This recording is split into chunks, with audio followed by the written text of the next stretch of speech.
I never expected a calm Saturday morning to turn into a full-blown property nightmare. I was sipping my coffee, enjoying the sunlight streaming across my backyard, when a knock on the door shattered the peace.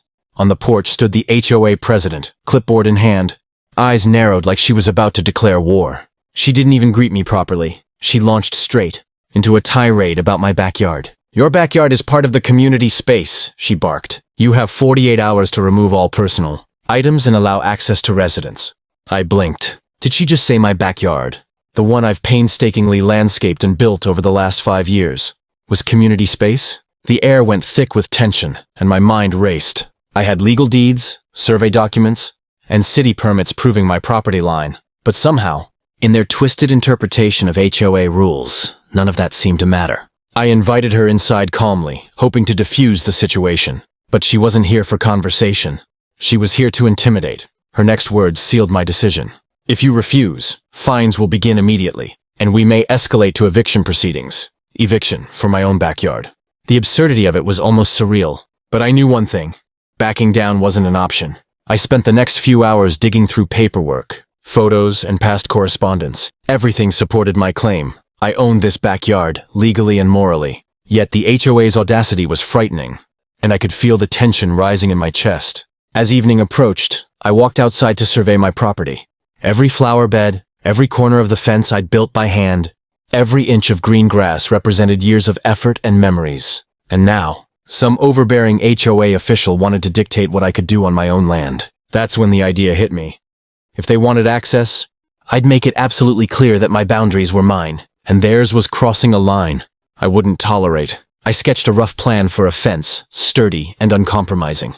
Not just a physical barrier, but a statement. No more threats, no more surprise visits, no more manipulations. If the HOA wanted to claim space, they'd have to do it over my dead body, or at least over a very visible, very clear fence I was about to install. By nightfall, the decision was made. Tomorrow, I would start fencing my backyard. This wasn't just about property. It was about standing up to an organization that thrived on control, intimidation, and fear. I knew the conflict was only beginning, but I also knew I wasn't about to let anyone bully me out of my own home.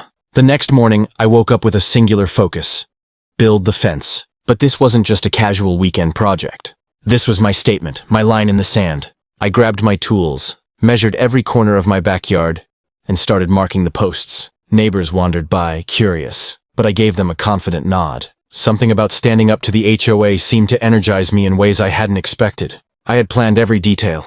The fence would be tall, solid, and impossible to ignore. I wasn't just protecting my property. I was sending a message. Don't mess with me. As I hammered in the first post, I couldn't help but think about the audacity of the HOA, claiming my backyard as community space. It was absurd, yet terrifyingly common. They thrived on confusion, misinterpretation of rules, and the fear they instilled in homeowners. Hours passed, sweat dripping and muscles aching, but the fence slowly took shape. Each panel felt like a victory, each nail a defiance of their authority. But as I worked, I noticed subtle signs that they were watching. A car parked a little too close, someone taking notes from across the street. My gut told me they weren't going to let this go quietly. They expected me to comply, to panic, to make mistakes. Instead, I doubled my effort. By late afternoon, half the fence stood proudly, casting shadows across my yard like a protective shield. I took a step back to admire the work. It wasn't just wood and nails. It was a declaration of independence. And then came the knock on the gate, the same HOA president, furious, practically vibrating with indignation.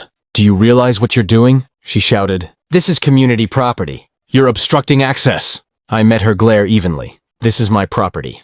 I've checked the deeds, the city permits, and everything is legal. You have no right to dictate what I do here." Her face twisted, and I could see the realization dawning that I wasn't intimidated. That was the turning point. From that moment, the power dynamic shifted. She could yell, threaten, and send letters. But physically crossing that fence would be another matter entirely. As the sun dipped below the horizon, I finished securing the last panel. My backyard was now a fortress of sorts. But more than that, it was a symbol. The HOA might try to escalate, but I had made my stand. And I wasn't going anywhere. Little did I know, this was only the beginning. The real battle was about to start. One involving legal threats, neighborhood gossip, and their relentless attempts to find loopholes. I thought building the fence would be the end of it, a clear line drawn in the sand. I was wrong. The very next morning, my mailbox was filled with a stack of notices. Legal-sounding letters and warnings. Every envelope bore the HOA's logo, each one more threatening than the last. They claimed I was violating rules, obstructing access, and, shockingly, that I could be fined thousands of dollars daily. My jaw dropped. They weren't just insisting, they were trying to crush me with paperwork. I sat down, surrounded by letters, and read each one carefully. Most were filled with vague language, references to clauses that didn't exist, and threats that had no legal foundation. But it was clear, the HOA wasn't going to back off. They were trying to intimidate me, hoping I would crumble under the pressure. I knew I had to respond strategically. Panicking or reacting emotionally would only play into their hands. I spent hours consulting local property laws, HOA regulations, and even calling a property lawyer for advice. Everything supported me. My backyard was clearly mine, fenced or not. Yet the experience was unnerving. The level of persistence from an organization designed to maintain community standards was astonishing. They had twisted the rules to intimidate. But now I realized something crucial. They had no real power beyond what I allowed them to have. By midday, the HOA escalated further. A representative appeared at my gate, clipboard in hand, asking to inspect my backyard for community use. I refused. Calmly, firmly, I explained that their access was not permitted, and that my property rights were fully intact. Their frustration was palpable. They weren't used to resistance. As they left, muttering threats about fines and legal action, I realized one thing. The battle had become psychological as much as physical. Neighbors had started whispering, curious about the escalating feud. Some supported me, others were wary of the HOA's influence. It felt like the entire community was watching, waiting to see who would blink first. The tension was thick, and the fence wasn't just a barrier anymore. It was a symbol of defiance. Every nail, every panel, every inch of privacy I reclaimed represented a refusal to be bullied. By nightfall, I had a plan. I would document everything. Every letter, every conversation, every visit. I wasn't just defending my backyard, I was preparing for a fight I was determined to win. The HOA thought I'd be intimidated, but they had only awakened my resolve. The next steps would require strategy, patience, and perhaps a little creativity. The final chapter of this battle didn't start with fireworks. It began quietly, with careful planning. I knew reacting impulsively could give the HOA leverage, so I meticulously documented every interaction. Every letter, every threat. I took photographs of my backyard, the fence, and the boundaries, building an airtight record. I even recorded conversations where they tried to intimidate me. Every step was a shield against their manipulations. The HOA, sensing my defiance, doubled down. They sent more notices, cited obscure rules, and tried to pressure me into opening access for the community. I remained calm, replying only with legal facts and documentation. I refused to let fear or frustration dictate my actions. Each response, each firm boundary, chipped away at their confidence. They were used to compliance, not pushback. One afternoon, they organized a meeting at my property, claiming it was a mandatory inspection. I stood at the gate, fence panels between us, and calmly told them no. They argued, shouted, and waved documents, but the fence was more than wood. It was a symbol of my determination.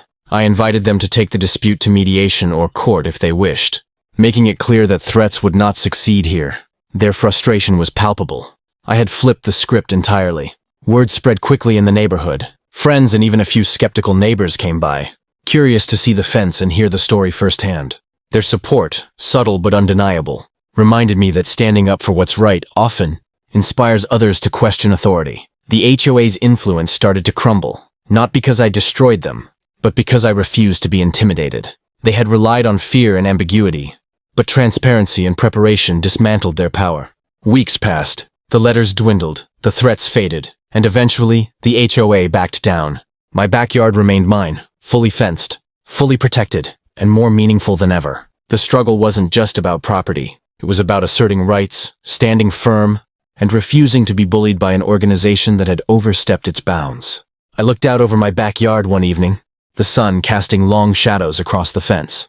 Every flower bed, every inch of grass, every sturdy panel of wood told a story of resistance, courage, and persistence. The HOA had tried to claim my space, but I had fenced them out, literally and figuratively. I learned that the key to winning isn't anger. It's preparation, knowledge, and the willingness to stand your ground. This isn't just my story. It's a reminder to anyone facing overreach. Know your rights, document everything, and don't let intimidation win. The battle may feel overwhelming, but with strategy and determination, victory is possible.